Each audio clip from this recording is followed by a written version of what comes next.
Hello and welcome to Blockchain Gaming World with me, John Jordan. So today I'm playing CryptoDozer. So CryptoDozer has been around for quite a long time actually, kind of bubbling under. It's not a game that I kind of was very bothered with. Kind of been messing around with it a little bit recently, partly because it's been bubbling under, and partly because it's kind of interesting to look at some of the mechanics it has, and it's kind of built a fairly decent audience. So I'm playing in a browser. I'm connected with MetaMask. You can play it just as a guest, so there is that kind of like free-to-play element where you don't need any crypto or anything like that. But obviously, like most blockchain games, and this is actually a game where really it's kind of nice in the sense that it's quite casual, so people can just kind of play it and see what they think. But it's it doesn't really work like some free-to-play games like My Crypto Heroes kind of work as a free-to-play game without connecting a wallet or the blockchain to it. This game does not really do that. So. It's a very simple game. We can see here there is I have these coins that look a bit like biscuits, and I drop them here,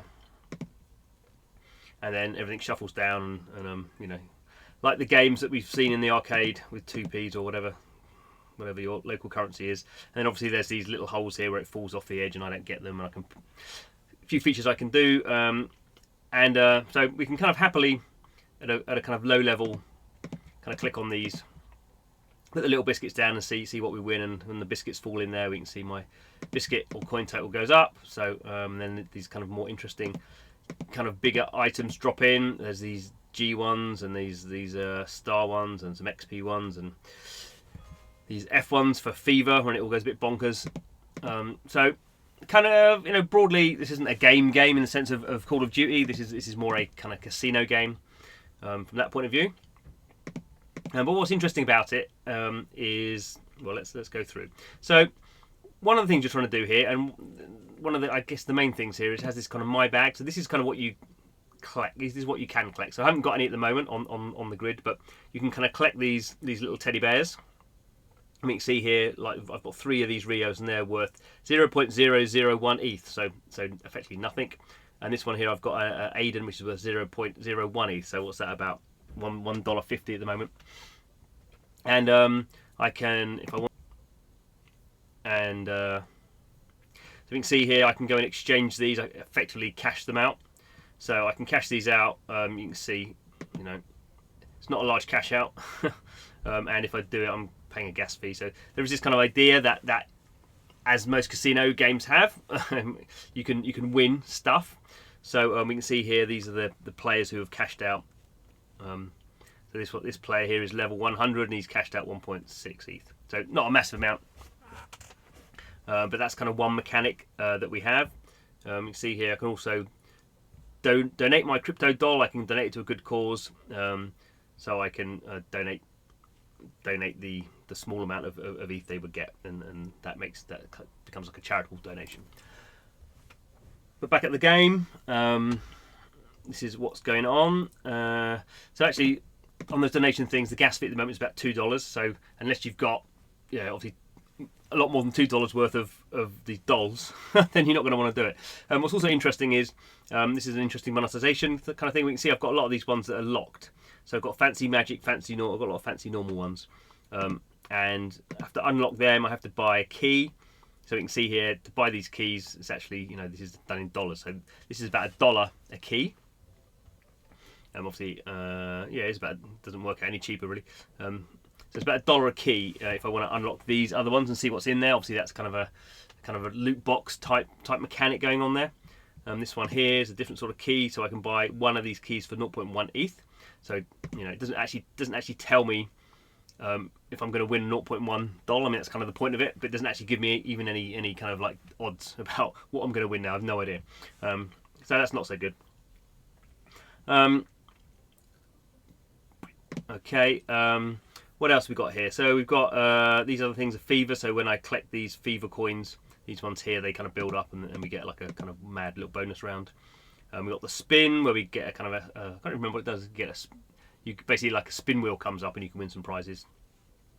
And then there's this, which show here, the wall. So this is kind of like a permanent sort of thing you have when you do the wall. Lots of this crazy stuff happens, and obviously, like most of these kind of games, I've just leveled up as well. So I'm putting the wall in, I'm making sure nothing falls off, and I've just won loads more of this kind of things.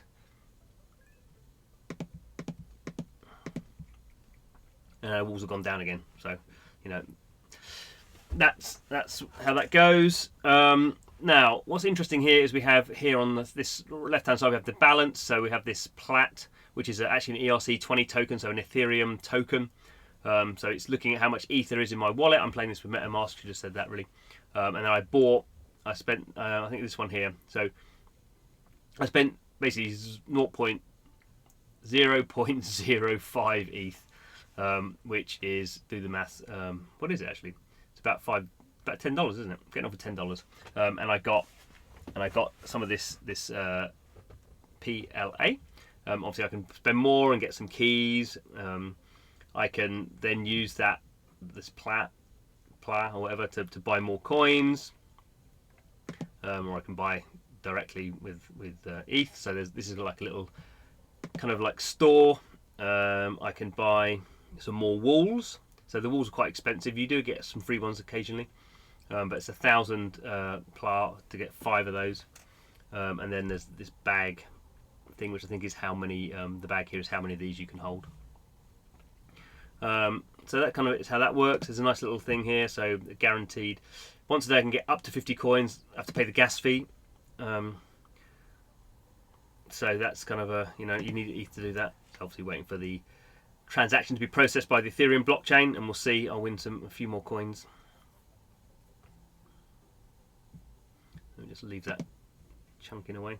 It's actually, interface is quite nice. So there's this stuff down here where we got the little got the kind of Twitter feed.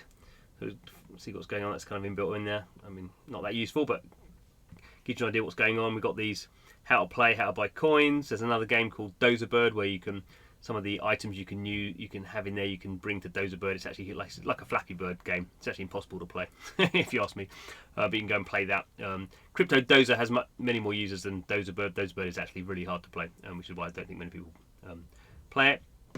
His rankings here. So here's me. I'm level 26.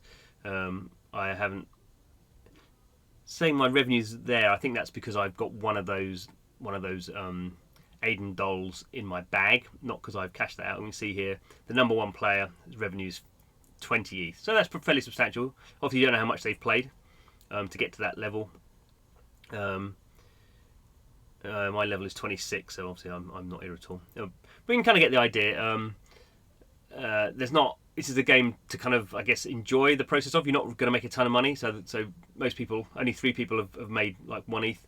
I don't know how often this reset. This is weekly, so total. Okay, so actually total, some people have made quite a lot of money. But most people, we're seeing a level of a best like 1 ETH a month, which is like, what's that, $200, $150. Apart from this Ripley, whatever he's done. So it is a game where you can make money. It has that kind of mechanic, but it's not really a game where you're flipping NFTs or anything like that. It is a kind of a basics kind of is what it is sort of game. Lots of randomness in it. You can, if you want to, which I guess probably a lot of people do. I've just switched it onto auto now, so these little biscuits things just drop randomly on. I don't even have to click, which is kind of how you have it, isn't it, with kind of slot machines and stuff. You just kind of play autoplay and see what happens. So as blockchain games go, I actually think it's kind of interesting. It has some interesting mechanics, not because the game is interesting particularly. I'm not going to play this game a ton, although I have got I've got a bunch of these tokens now. But so I guess I use those up. But it is kind of interesting in terms of the retention mechanics. And this game actually has fairly decent monthly retention. So last time we looked over 2019, had retention up to about 75%, which basically means someone who checks out the game at some point in a month, the next month, 75% chance of them coming back again, because there is these things, these daily coin kind of bonuses coming in and all this sort of stuff. So it's kind of interesting from that point of view. Interesting to learn about this sort of stuff. Gift. So I've got some gifts coming in here. I don't know where they've come from. This is because I verified my email. I get some winnings from, I know, Chinese Lunar New Year. I got some gifts, so this is obviously encouraging me to come back in. And now I've got loads more coins. Now I've got a key for my bag, so I can go in and check that out. So let's see, can I open? So I've got one, so I'm going to open the box with that key I just got given by the developer, and I got Lamb. Don't know what that means. Now I've got to wait. Oh, so he's not worth anything either. But he's then takes time to unlock. So you kind of get the idea how this thing works. Obviously, it's a bit of a casino. You might be lucky and win something really cool, but you're going to have to spend money to kind of find out how that works. So there we go. CryptoDozer, probably not for everyone. Probably not for me, really. Oh, here's that daily bonus thing, so I can scratch and see. I got 5 coins. Didn't get 50. Only got 5, but it's still 5 coins, isn't it? Although I paid like 1 cent for that. So yeah, I think it's kind of a game more to be interested in how the mechanics of how it works and how it keeps users. It is interesting how it has a decent number of users, and whether the developer can use that to get them to play other games. Let's go and have a look at DozerBird actually, just to quickly show that integration.